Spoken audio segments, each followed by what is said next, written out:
चलिए आज हम लोग एक रेस्पिरेटरी सिस्टम का एक नया डिसऑर्डर शुरू करते हैं, जिस डिसऑर्डर का नाम है अस्थमा।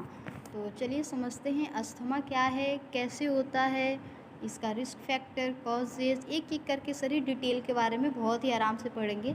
आप बहुत ही ध्यानपूर्वक सुनिएगा, ठीक है। 101% गारंटी है कि आपको अस्थमा समझ में आएगा, लेकिन तब आएगा जब आप वीडियो को बिना स्किप किए कंटिन्यू पूरी वीडियो को देखेंगे। तो चलिए सबसे पहले हम समझने की कोशिश करते हैं कि अस्थमा क्या है और उसका डेफिनेशन।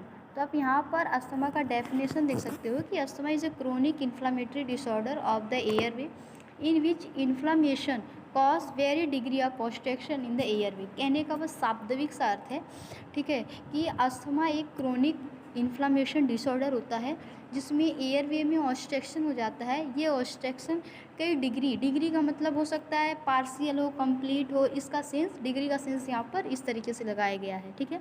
मैं रिटर्न बोलती हूँ, आप बिल्कुल ध्यान से सुनिएगा कि अस्थमा एक ऐसी कंडीशन है जिसके अंतर्गत एक क्रोनिक इन्फ्लामेशन हो जाता है। क्रोनिक इन्फ्लामेशन की वजह से जो एयरवे होता है वहाँ पे ऑब्स्ट्रक्शन हो जाता है, जिसकी वजह से पेशेंट को सांस लेने में दिक्कत होती है, ठीक है। तो बात यहाँ पर एक वर्ड आया है जो आपको समझना चाहिए कि क्रोनिक क्या होता है और एक्यूट क्या होता है।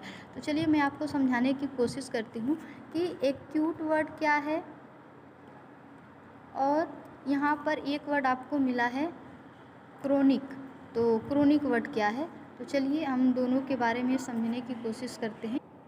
तो चलिए समझने की कोशिश करते हैं कि एक्यूट और क्रोनिक का मतलब क्या होता है। बेटा कोई भी बीमारी, आपके पास कोई पेशेंट आता है और आपसे कहता है कि सर मुझे 1 हफ्ते से खांसी आ रही है, तो इसका मतलब वो एक्यूट है।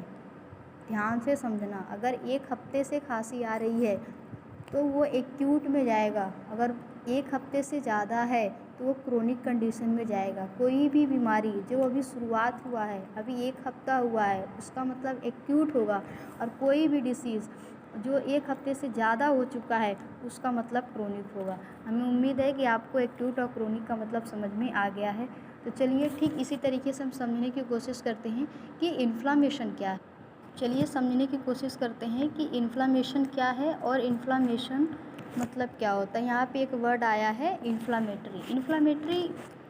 इन्फ्लामेशन को ही कहते हैं। इन्फ्लामेशन का बेटा अगर आपको कहीं पर भी बॉडी के किसी भी पार्ट में अगर एक साथ 3 साइन सिम्टम देखने को मिलते हैं, रेडनेस, स्वेलिंग और पेन प्लस फीवर, तो आप समझ लेना वहाँ पर इन्फ्लामेशन हुआ है। फिर से सुन लीजिएगा ध्यान से। इन्फ्लामेशन हम उस कंडीशन को कहते हैं जब हमें एक साथ रेडनेस, ओडिमा या स्वेलिंग भी बोल सकते हैं, पेन और फीवर देखने को मिलता है, उस कंडीशन को हम इन्फ्लामेशन कहते हैं। यहाँ पे हमने पूरी कोशिश की है कि आपको अस्थमा समझ में आ जाए। तो एक बार फिर से रिपीट करती हूँ, बहुत ही ध्यान से सुनिएगा कि अस्थमा उस कंडीशन को कहते हैं जब एयरवे में क्रोनिक इन्फ्लामेशन हो जाता है, जिसकी वजह से ऑब्स्ट्रक्शन हो जाता है और पेशेंट को सांस लेने में दिक्कत होती है। उस कंडीशन को हम अस्थमा कहते हैं। हमें उम्मीद है कि आपको अस्थमा के बारे में समझ में आ गया है। यहाँ पर एक आप और ही एक डेफिनेशन देख सकते हो कि asthma is a disorder of the bronchial airway.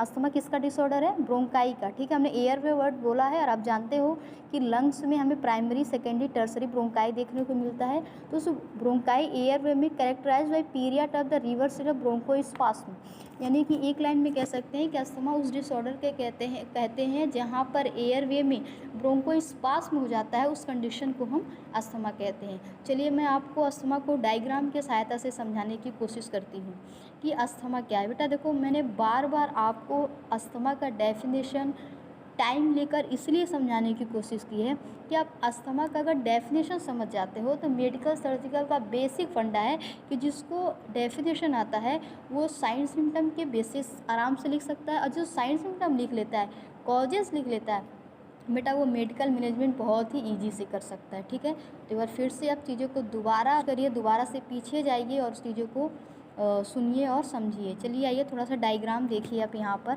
आप डायग्राम देख सकते हो। हमने बोला ना ब्रोंकोस्पास्म हो जाता है। बेटा यहाँ पर आप देखना, ये हमारा नॉर्मल एयरवे है, मसल्स, एयर वाल्व है और एयर क्रॉस सेक्शन काटा गया है और इसमें हमको दिखाया गया है ये जो बीच का पार्ट है बेटा, जो मैं ये ब्लैक से कर रही हूँ, आप देख सकते हो बिल्कुल स्पेस है, किसी प्रकार का किसी भी सिग्रेशन का कलेक्शन नहीं हुआ है। आप दूसरे डायग्राम में नोटिस कर सकते हो कि यहाँ पर अस्थमा, ड्यूरिंग अस्थमा क्या है, थिक हो जा रहा है। जो हमारा क्यों थिक हो रहा है, क्योंकि बेटा यहाँ पे ब्रोंको स्पास्म हो जा रहा है, स्पास्म का फॉर्मेशन हो जा रहा है, इसलिए यहाँ पर हमको थिक देखने को मिल रहा है। आप एक इधर से और डायग्राम देख सकते हो, ये लंग्स है, लंग्स का एक सेक्शन लिया गया है ब्रोंकाई का, ठीक है। ये नॉर्मल मसल्स है और ये एयर वाल्व है और ये एयर स्पेस है जो बिल्कुल क्लियर है।